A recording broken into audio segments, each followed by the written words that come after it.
Quit smoking before smoking will quit you. Most of the youths are attracted towards the smoking. My friend is doing, why I won't do that? So they are just attracting towards that. But the second I'm smoking, if others are doing, we obviously are getting attracted. But we need to stop this. Because smoking will cause various diseases like lungs cancer, heart diseases, brain tumor, which is very dangerous. Because of your short-term pleasures, we are making our life very dangerous, and it results to various danger future. So no smoking. So quit smoking before smoking will quit you. तुमच्या कुटुंबाला तुम्ही हवे आहात त्यांचा विचार करा आणि cigarette soda. The fighter, give down the lighter. You're a fool if you think smoking is a cool. Listen to your lungs, they are crying. Smoking is injurious to health, smoking is bad, quit smoking. Everyone has a right to clean area, don't smoke. Listen your lungs, they are crying. Smoking is injurious to health. Breathe healthy, live happy.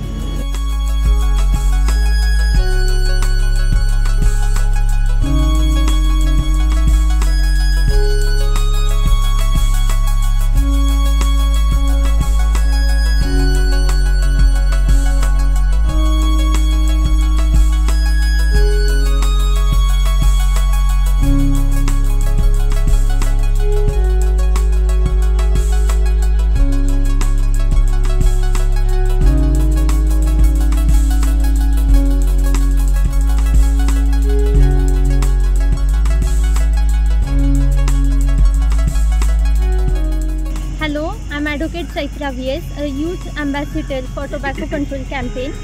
Today, with a youth delegation, we met our district collector, Mr. Jitendra Dudi, and request him to implement the tobacco control law in our district. युवकांना वेळ गेली नाही, सावध व्हा. आज साऱ्या जगामध्ये जागतिक धूम्रपान निषेध दिवस साजरा केला जातो. निदान आजच्या दिवशी तरी आपण निर्धार केला पाहिजे तंबाखूजन्य कोणत्याही पदार्थापासून लांब राहण्याचा आणि आपलं आयुष्य सुदृढ आणि समृद्ध ठेवण्याचा. अहो किती आयुष्य या धुरांनी वाया घालवली, किती आयुष्यानं या धुरांनी जाळ लावला. आता आपण सुधारलं पाहिजे आणि आपण कुठेतरी थांबलं पाहिजे.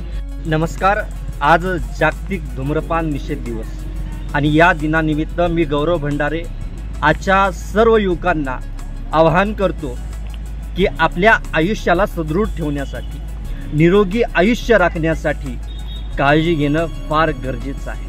आणि म्हणून हा धूम्रपान निषेध दिवस आपण तंतोतंत 365 दिवस आपल्या जीवनात पाळला पाहिजे. कारण आज ज्या पद्धतीने आपण या जीवनाला मुकतो, सदृढ आरोग्य आपण आपलं ढासळतं आणि हे कुठंतरी कमी व्हावं. आणि विद्यार्थ्यांनी सुद्धा याकडे गांभीर्यपूर्वक पाहणं फार गरजेचं आहे. त्यामुळं कोटपा 2003 सारखा कायदा त्याची अंमलबजावणी शासनाकडून होणं फार गरजेचं आहे. मी सर्व युवकांना सांगतो की तुम्ही स्वतःचा आणि स्वतःच्या आयुष्याचा विचार करा. मनपूर्वक धन्यवाद.